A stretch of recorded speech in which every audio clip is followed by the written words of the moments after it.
Play, where we take you inside the tent to get you updated on the latest injuries in the Bay and beyond. We're proud to partner with UCSF Health on this segment as we bring in Professor and Chief of Sports Medicine at UCSF, Dr. Brian Feeley. Dr. Brian Feeley, how you doing today? I'm still recovering from the Dallas win. That was nice.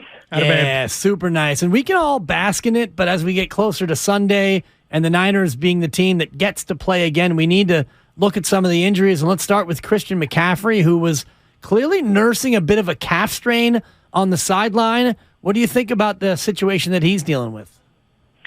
I think all signs point that he's going to play. I think the nice thing about being at the end of the season, most players are going to play through anything that they can play. The hard part for McCaffrey or either of the running backs, him or Mitchell, with these day-to-day injuries, is that it'll probably limit him a little bit in terms of his ability to push off and drive forward. So if you think about if you've ever had a bruise in your calf or you've strained your calf, you don't get that quite the same push off, and for the change of directions, he might be slightly slower. But realistically, how much is that going to slow him down in the middle of a championship push? Probably not that much. Yeah, and how do they treat that during the week? So they limit him in practice. They're, taking some of the workload off that calf. Is it just constant 24-hour treatment there, or do you just have to let it rest? How do they go about that? Yeah, it's usually a combination of both. It's a lot of rest and just letting your body do what it does best, and that's let your muscle recover. Your muscle has a tremendous blood supply, so for these mild to moderate injuries, if you just give your body time, it's going to get better. Other things that you typically do is a fair amount of stretching so the muscle and the soft tissues around the muscle don't get too tight. And then something to really accelerate healing, icing, keeping the inflammation down. It's not something that we usually talk about doing injections for, but it is something that will get better, especially on days 5, 6, and 7. Will make a difference in how he feels as he gets closer to that game.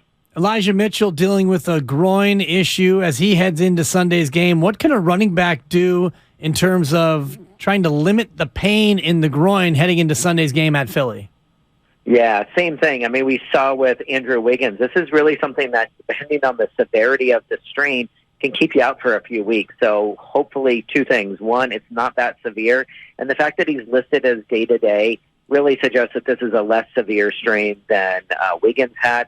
And the fact that we'll have another game in 2 weeks after this. So we've got time to get better for the Super Bowl. I want to shift over to the Philadelphia Eagles and their and their quarterback, Jalen Hurts, who injured his shoulder back on December 18th. So he missed a couple of games. They had the bye week.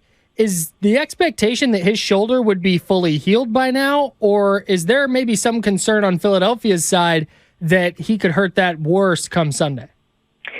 Yeah, I doubt it's fully healed. I think it's all about how much does it affect his performance. And for a mobile quarterback, it's plus and minus. The plus part is he's always a threat to run. If you remember last year, he ran for over 80 yards against us.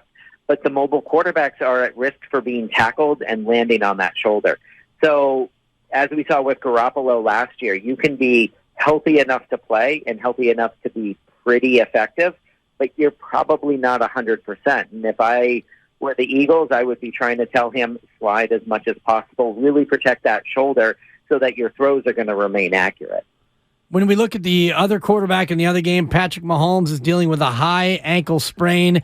How can we know how severe the high ankle sprain is? And is there anything that he can wear in terms of a brace or an injection in order to be able to play so quickly after sustaining that injury?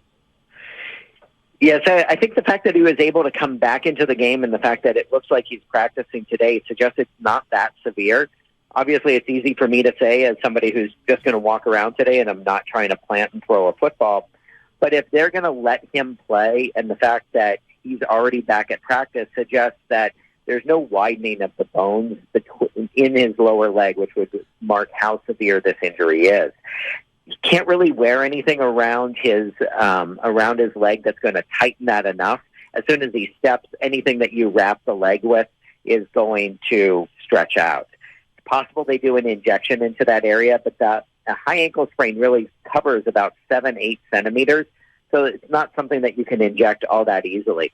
My guess is it's going to hurt, but if he's stable and he's able to plant and throw, he's probably the best quarterback out there, even not at 100%. It's going to be interesting to see how the week plays out. Dr. Brian Feeley from UCSF, appreciate you coming on, and thank you for the insights. All right, man. Go Niners. Yeah, absolutely.